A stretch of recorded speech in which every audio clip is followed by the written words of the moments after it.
नमस्कार दोस्तों, OCN network में आपका स्वागत है। मैं हूं ओमकार चौधरी और मेरे साथ आप देख रहे हैं कर्नल अजय रैना सर हैं।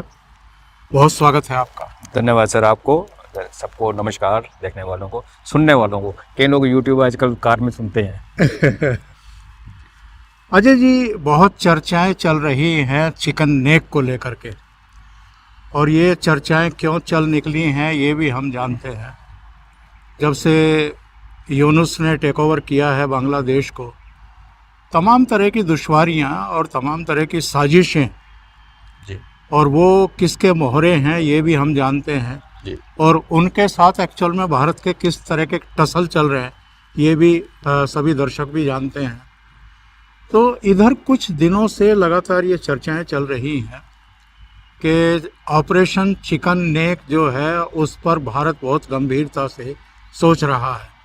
शायद इसके दो कारण हों और बाकी के कारणों पर तो आप रोशनी बेहतर तरीके से डाल पाएंगे।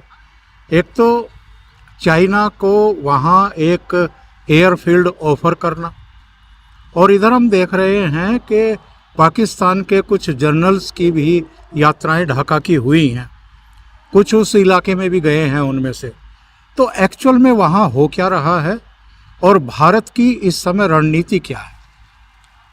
धन्यवाद ओमकार जी, वंस अगेन। आप देखें, ये जो आपने बिल्कुल सही समरी पेश की है बांग्लादेश की, ये अभी इसको आप बांग्लादेश बोलना छोड़ देते हैं ओमकार जी, इसको आप पाकिस्तान ही बोलिए, ईस्ट पाकिस्तान। ये सच है कि चाइना ने एक हमारे बिल्कुल सिलगुड़ी कॉरिडोर के बगल में एक, जब हम एयर की बात करते हैं तो 30-50-100 किलोमीटर उसको हम बिल्कुल पास में ही मानते हैं, तो वहाँ एयरफील्ड जो था डीएक्टिवेट, उसको एक्टिवेट करने की कोशिश की। आपको शायद याद होगा कि जो पाकिस्तान ने एक सीपैक बनाया पाकिस्तान के थ्रू, चाइना ने, वो फेल हो गया, अमेरिका ने ब्लॉक करा दिया। एक इनका एक कॉरिडोर म्यांमार से बन रहा था जिसको सीमैक कहते हैं, वो उसमें कहते हैं ना आहुति डाल दी अमेरिका ने, वो भी ख़त्म हो गया। इनका एक और प्लान था, वो था चाइना बांग्लादेश कॉरिडोर, और उनका ये डिज़ाइन ये था, ये कभी सामने नहीं मिलेगा आपको, शायद पता भी हो, कि नेपाल हमसे एक ट्रीटी साइन करेगा, नेपाल, बांग्लादेश और भारत एक ट्रीटी साइन करेंगे। सिलीगुड़ी कॉरिडोर के अंदर से कॉरिडोर नेपाल को, बांग्लादेश को गुडविल कॉरिडोर बनेगा, और फाइनली उसका इस्तेमाल चाइना ने करना था। नेपाल में आके उनकी गुड्स जो पोर्ट हैं बांग्लादेश के, वहाँ से एक्सपोर्ट इंपोर्ट होना था। तो वो प्लान भी हमने क्या, वो CIA जब आई बांग्लादेश में, और उसने चाइनीज़ 4-5 बिलियन डॉलर की इन्वेस्टमेंट को पूरा ढेर कर दिया और वहाँ से निकाल दी। तो इसको जब आप देखते हैं, तो अगर यहाँ पे बात रुकती तो चलो एक बात थी, उसके बाद यूनुस ने जो बोलना शुरू किया, एक तो जो ग्राउंड पे हुआ तो हमने देखा हिंदुओं के साथ क्या हुआ, हमारे खिलाफ लोगों ने क्या बोला, यूनुस भी एक बड़बड़ाने लगा। तो जैसे आपने कहा कि कारण एक ये भी है कि उसको एक शटअप कॉल अपने राजनाथ सिंह जी ने कल परसों ही दी है कि भाई तमीज़ से बात कर। तो जब ये हमारी बात चली कि दो किस्म की बातें आई रिसेंटली, कि चिकन नेक को राइनो की नेक की मोटा कर दिया गया, चौड़ा कर दिया गया है, और दूसरी बात यह है कि बस कुछ होने वाला है। ये दोनों बातें सच भी हैं और सच नहीं भी हैं, इन द सेंस कि अगर हम तैयारी और कैपेबिलिटी की बात करते हैं तो कुछ घंटों के अंदर हम चिकन नेक को जितना चौड़ा करना कर सकते हैं। बांग्लादेश में, फिर क्योंकि बांग्लादेश में पाकिस्तान ही बोलना शुरू कर दिया, ईस्ट पाकिस्तान की औकात नहीं है कि हमें वो रोक सके, और उसकी कैपेबिलिटी, उसकी तैयारी हमारे पास है। ऑन ग्राउंड अभी किया है, नहीं किया तो क्या होता है, एक होती है ओमकार जी फौज में थ्रेट, एक होती है थ्रेट इन बीइंग, एक ऐसी थ्रेट जो बिल्डअप हो रही है। तो ये एक थ्रेट इन बिल्ड बनाई गई है, और अगर ये जब लीकेज प्रेस में भी आया कि फलाने स्टेशन पे, फलाने 3 स्टेशन पे गैरिसन बन गए हैं, तो ये कुछ जानबूझ के लिए भी लीक की जाती हैं बातें ताकि वो उठें, क्योंकि हमारे मीडिया को बांग्लादेश भी देखता है, और फिर हम एक, जब वो साइकोलॉजिकल वॉरफेयर ने काम किया नहीं किया, फाइनली हमारे रक्षा मंत्री जी ने सीधे बोला यूनुस को, तमीज़ से बात कर अपने, हम नहीं चाहते कि हम तुम लोगों से उलझें, तुम लोग बिलो डिग्निटी हो हमारे। तो इसके मल्टीपल कारण हैं, बट हाँ, इसको हमें एग्री करना चाहिए, कॉन्फिडेंस होना चाहिए कि जिस दिन भारत चाहेगा, करना चाहेगा, वो जिस दिन और कब ये कॉल जो है वो टॉप लीडरशिप ले सकती है। उनके पास और बड़ी चीज़ें टेबल पे होती हैं, उनको सब संभल के करना पड़ता है। कैपेबिलिटी वाइज हमारे देशवासियों को ये सेफ फील करना चाहिए कि जिस दिन हम चाहें उसको हम जितना वाइड करना चाहें कर सकें। रंगपुर का नीचे वाला डिस्ट्रिक्ट, वो सिर्फ उसकी आप कॉरिडोर का वो मत देखिए, पूरा ही आप उसका, जिसको कहते हैं ना, पूरा जो प्रोफाइल है उस इलाके का, वो हो सकता है, किसी दिन भी हो सकता है, अभी तक हुआ नहीं है जी। और ये जो पाकिस्तानी जर्नल्स की वहाँ पर विजिट होनी शुरू हुई है जी, इसके पीछे क्या है? देखिए, अगर बांग्लादेश आर्मी को देखेंगे तो उनका चीफ अलग खड़ा है, यूनुस लग खड़ा है। यूनुस जिन शहरों पे खड़ा है क्रचिज़ पे, उसमें एक पाकिस्तान की ISI है, CIA है, जिहादी नेटवर्क है, और जो आर्मी चीफ है वो उसने शेख हसीना को वहाँ से निकाला। हमने निकाला, लेकिन निकलवाया किसने? अगर वो चाहता, जैसे जनरल जिया ने भुट्टो के साथ किया था, वो कर सकता था, उनका रिलेशन भी था और सेंसिबल भी है। उसका जो नंबर 2 है वो यूनुस के साथ खड़ा है। तो आप अभी हम ये देख रहे हैं बांग्लादेश में कि आर्मी अलग स्टैंड लेके खड़ी है और पॉलिटिकल लीडरशिप और आर्मी के कुछ सीनियर जनरल वहाँ पे। ये जो ISI के जनरल्स और बीच में और भी पहले भी आए, और इनका CGS भी आया था, चीफ ऑफ जनरल स्टाफ, जो भी रिटायर हो गया शमशाद, ये भी गया हुआ था।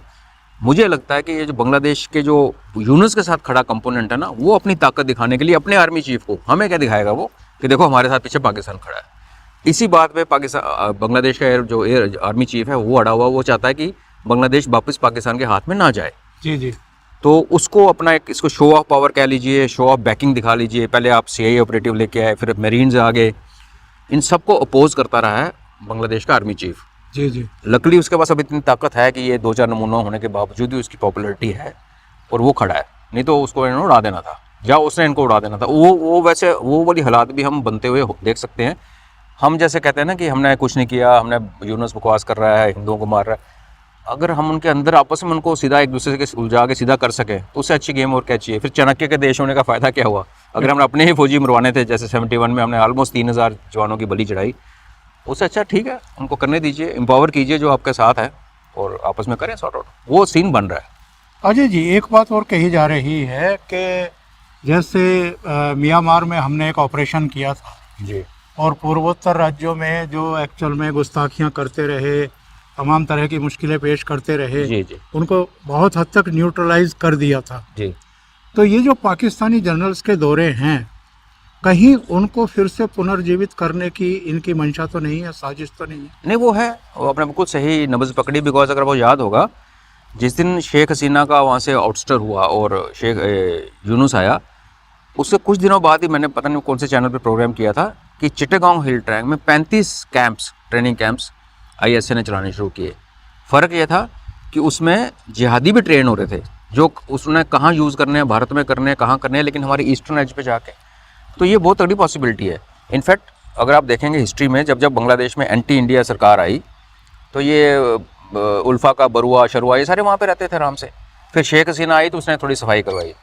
तो वो पॉसिबिलिटी है। हमारे जो इनका जो एक गुर्गा बैठा हुआ है, इसका जो दूसरी है इनकी लेडी जो पोजीशन में है, जिया, जनरल जिया की वाइफ खालिदा जिया, उसके बेटे का अपना बहुत बड़ा रोल है। उसको शेख हसीना ने देश निकाला दिया हुआ था कि भाई वो हमारे नॉर्थ ईस्ट के इंसर्जेंस ग्रुप्स को, टेररिस्ट ग्रुप को वेपन सप्लाई करता था।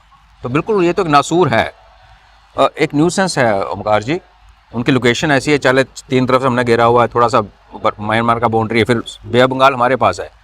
और क्योंकि हमने उनके साथ कुछ किया नहीं, एक्चुअली पाकिस्तान ने हमारे सिर भुगता है, मार खाई है, लड़ाइयों में मार खाई है, ऑपरेशंस में मार खाई है, सर्जिकल स्ट्राइक में मार खाई है। बांग्लादेश को भी हमारा थप्पड़ पड़ा नहीं है। जी जी। तो जब और ये ज़रूरत है जो आप कह रहे हैं, ये एक पोटेंट थ्रेट है, थ्रेट इन बीइंग है अगेन। और आई एम श्योर सरकार इसके बारे में कुछ ना कुछ संज्ञान लेगी। आपने खालिदा जिया का जिक्र किया है, तो बांग्लादेश के एक जाने माने पत्रकार हैं, ब्लिट्स के संपादक, तो उन्होंने एक खुलासा किया था जी कि 5 अगस्त से पहले जी लंदन में एक मीटिंग हुई थी जी जिसमें BNP के वाइस प्रेसिडेंट भी मौजूद थे, यानी खालिदा जिया का बेटा भी मौजूद था, जी। और राहुल गांधी भी मौजूद था।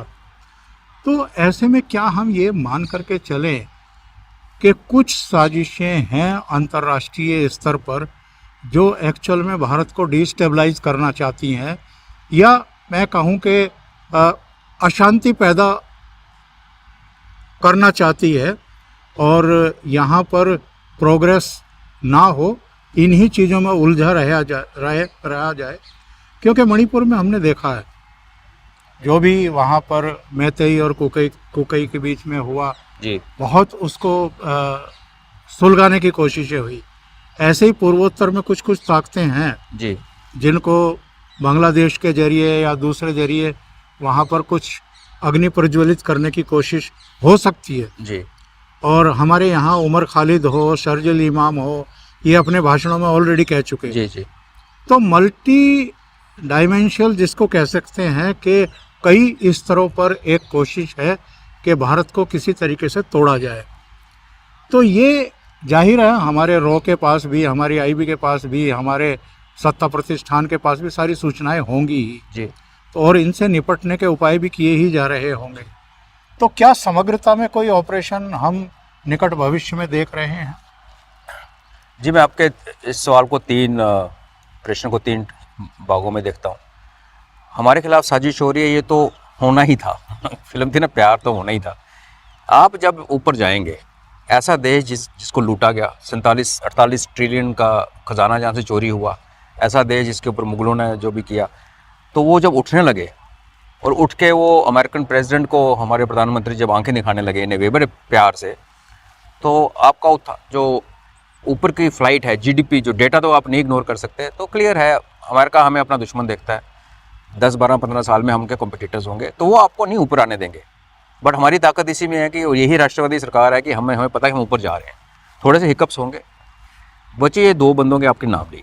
देखिए, चाणक्य का एक कोट है, वो मुझे नहीं पता चाणक्य जी ने कहा था नहीं कहा था, वो बड़ा फेमस है कि विदेशी महिला से उत्पन्न जो संतान है वो नहीं हो सकती। तो हमारे राहुल बाबा तो विदेशी महिला की उत्पत्ति है। ये जो दूसरों का आपने नाम लिया, जो शेख इसकी खालिदा जिया का, हाँ, आपको मैं एक चीज़ सुनाता हूँ, दर्शकों को इंटरेस्ट लगेगा।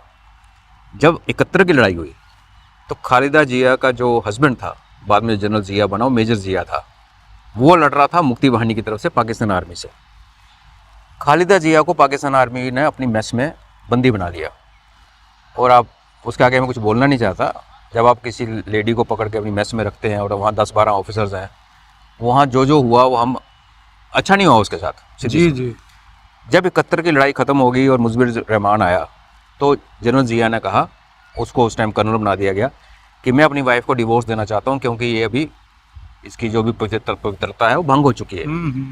तो मुजबिर रहमान ने कहा कि यहाँ पे 5 लाख लेडीज़ हैं बांग्लादेश में जिनका इज्जत लूट ली गई है। जी, तो जी। किस किस को छोड़ोगे? तो बिल्कुल। उन्होंने फिर एक उपाधि दी नारियों को, जैसे हमारे देश में वीर नारी कहा जाता है, जो जिनके हस्बैंड मारे जाते हैं एक्शन में, तो इनको एक वीर नारी टाइप, एक बंगाली में एक टर्म मैं भूल रहा हूँ, मेरी बुक में मेंशन्ड है, वो उनको उपाधि दी, उनको इज्जत की जगह दी।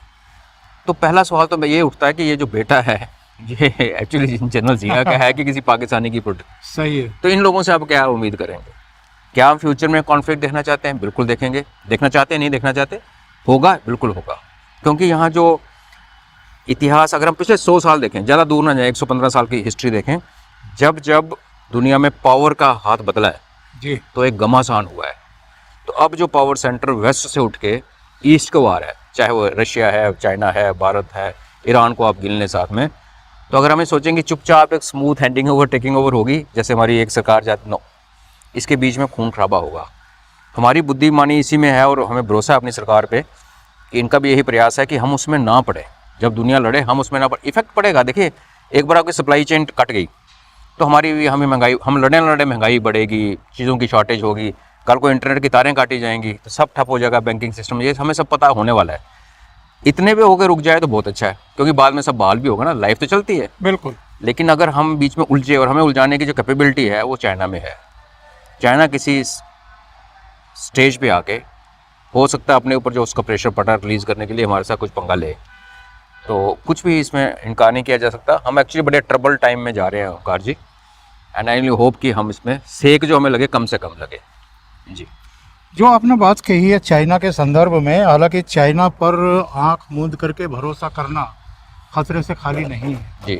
क्योंकि वो बैक स्टैबिंग कर चुका है और कई बार कर चुका है। जी। लेकिन जो इस समय मौजूदा स्थितियां बन रही हैं, यानी अमेरिका जिस तरह का बिहेव भारत के साथ कर रहा है, चाइना के साथ कर रहा है, रसिया के साथ कर रहा है, इसमें एक RIC वाला पुनर्जीवित होता हुआ दिखाई दे रहा है। जी। और जिस तरीके से उसने आसिम मुनीर नाम का गुब्बारा फुलाया है, तो उसमें भी, और चाइना का बहुत बड़ा स्टेक था वहाँ पर, उसको बड़ा झटका दिया है अमेरिका ने एक तरीके से।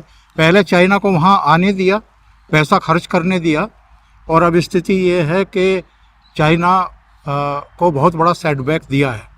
तो ऐसी स्थिति में क्या फिर भी हम ये कह सकते हैं कि इन चुनौतियों के बीच में, बदली हुई स्थितियों के बीच में, चाइना अभी फौरी तौर पर भारत पर किसी तरह का अटैक करेगा, मतलब अटैक इसलिए इस सेंस में नहीं कि मिलिट्री को भेज करके अटैक करेगा, जो आपने खतरे बताए कि इंटरनेट को बाधित कर देना, दूसरी चीज़ें बाधित कर देना, क्योंकि उसको भी अब भारत की ज़रूरत है और भारत को भी नो डाउट इस समय ज़रूरत है उसकी। बिल्कुल, देखिए कोई प्यार मोहब्बत नहीं होता उस लेवल पे।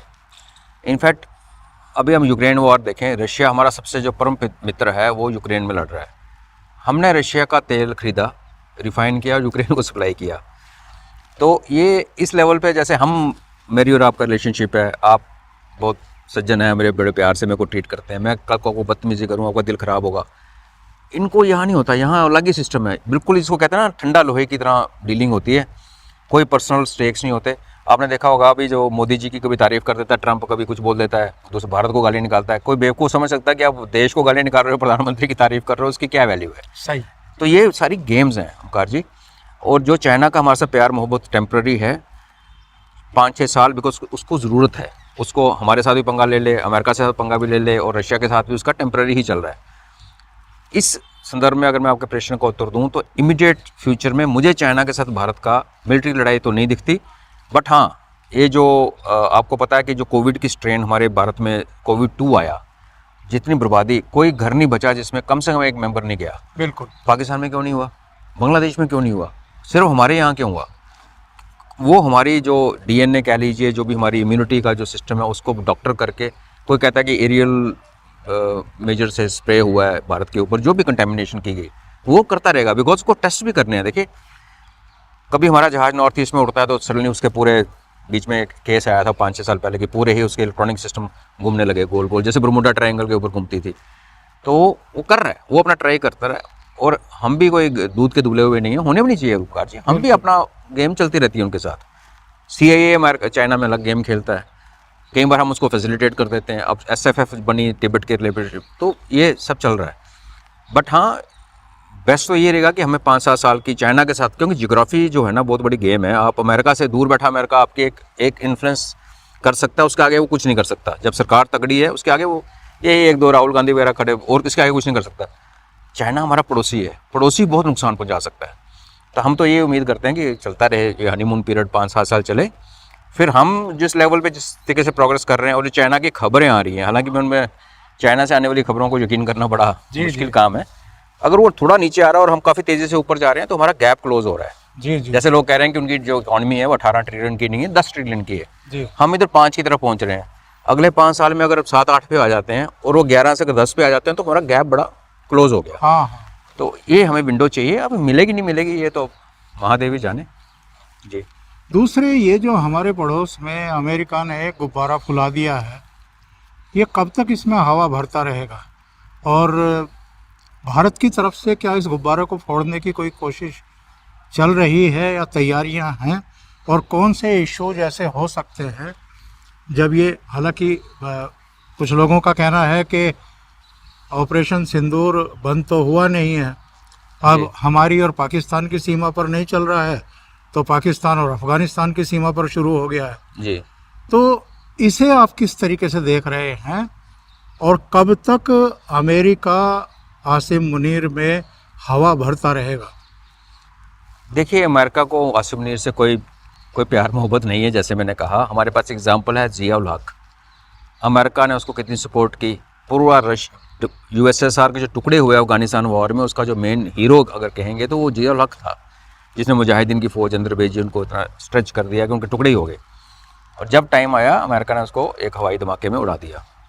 तो जब तक आसिम मुनीर उनकी पर्पज़ सॉल्व कर रहा है, और पर्पज़ क्या सॉल्व कर रहा है, जो कि हम सब भी मानते हैं कि सिंदूर में जब अमेरिकन एसेट बर्बाद हुई, जब हमने, भारत ने पाकिस्तान का न्यूक्लियर ब्लफ नहीं कॉल किया, हमने अमेरिका का न्यूक्लियर ब्लफ कॉल कर दिया कि तुम जो अपनी एसेट लेके यहाँ बैठे हो। उसका जो झटका लगा है, तो ट्रंप, अगर आप देखें उसकी ट्वीट की, जो हमने बात कर रहे थे कि बीच बीच में प्यार मोहब्बत की बात करता है, because Trump as a person शायद वो कर रहा है जो वो नहीं करना चाहता हो। देखिए, अमेरिका का प्रेसिडेंट जो होता है उसके पीछे भी बहुत सारी तारें हैं। उन्होंने इसको तो इलेक्शन में ही ठोक दिया था उन्होंने गोली और 4 प्रेसिडेंट मार रखे हैं, 5वां बच गया था। तो अमेरिकन प्रेसिडेंट का ये सभी मानते हैं कि इनके सिर पे एक तलवार आती है जो इनको कहती है कि भाई यहाँ तुमने खेलना खेल, इधर मत आना। तो जब ये बात आई ना CIA के एसेट और स्टेट डिपार्टमेंट के एसेट्स और जो न्यूक्लियर एसेट जो ऑफकोर्स नेशनल वो है, तो ट्रंप को एक रवैया इख्तियार करना पड़ा, जो मेरा अपना मन का मानना है कि ये एक उसको ज़बरदस्ती करना पड़ा। रातों रात एक आदमी इतना नहीं बदलता, लेकिन उसको उसकी डीप स्टेट ने कहा कि अब तू एंटी मोदी हो जा और अब तू एंटी इंडिया हो जा और यहाँ से गुर्गा खड़ा कर। जी जी। और हीरा मंडी हम क्यों इनको यही कहते हैं, ये पैसे के लिए काम करते हैं। तो जब आप किसी से पैसे फेंक के उसका तमाशा देख रहे हो तो उसको किक मारने में कोई टाइम नहीं लगता। जिस दिन ट्रंप गया, जाना तो है ना उसका ये टेनर क्या सही है ना, सही है। जिस दिन वो अमेरिका जो कि हमारे साथ 25 साल से काफ़ी क्लोज आया था, जैसे ही वो टाइज रिज्यूम होंगी, यही आसिम मुनीर आपको किसी हाथ से मरता हुआ नजर आएगा। ये इसका फ्यूचर है।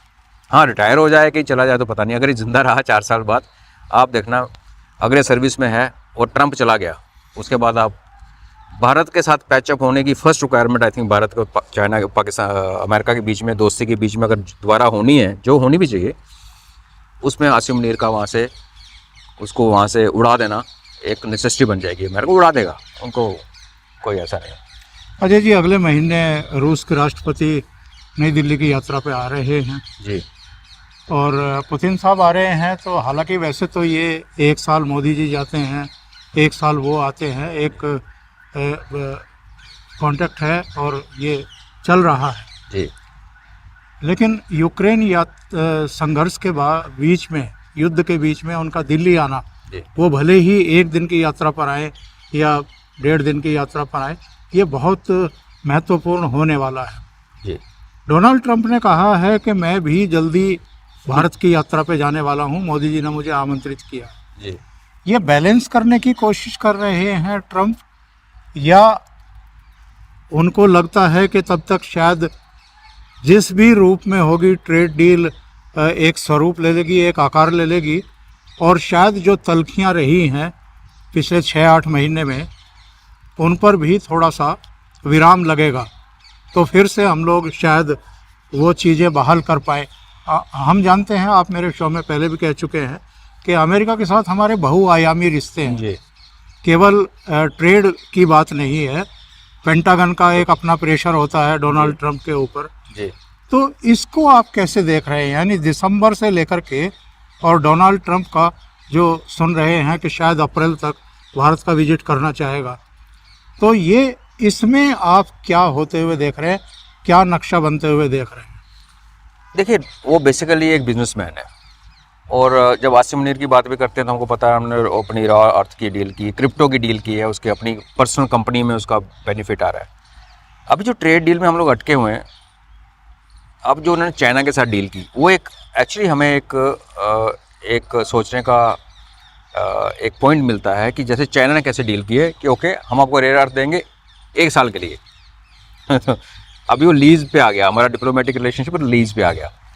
क्या ऐसा एक सिस्टम करके हम और अमेरिका भी एक ट्रेड डील कर सकते हैं? अगर कर सकते हैं जिसमें हम अपने स्टैंड से पीछे ना हटें, वो भी पीछे ना हटें, एक बीच में से रास्ता निकाल के, तो फिर उसके बाद ट्रंप का आना और हमारे साथ हाथ बढ़ाना। बिकॉज देखिए, अमेरिका को जो झटका लगा है ना अभी, जो उनकी कंज्यूमर मार्केट में इन्फ्लेशन बढ़ी है, अभी तो क्या होता है कि जब भी आप कोई डिसीजन लेते हो, और ये सबको पता है कि जिस दिन इसने बोला था हम भारत पे 100% लगा देंगे, 50% लगा देंगे, तो एकदम से अमेरिकन जो बड़े बड़े प्लेयर्स हैं उन्होंने दड़ा यहाँ से सामान इंपोर्ट करना शुरू कर दिया इन एंटिसिपेशन कि कल को जब बंद होगा तो उनको जो प्रोडक्ट्स हैं उनके पास इन्वेंट्री में इतने ज़्यादा होने चाहिए स्टॉक में, वो स्टॉक भी खत्म हो रहे हैं। शटडाउन भी हुआ, शटडाउन हो पड़ा है, फौजी आगे सड़क पे खड़े होकर खाना खा रहे हैं।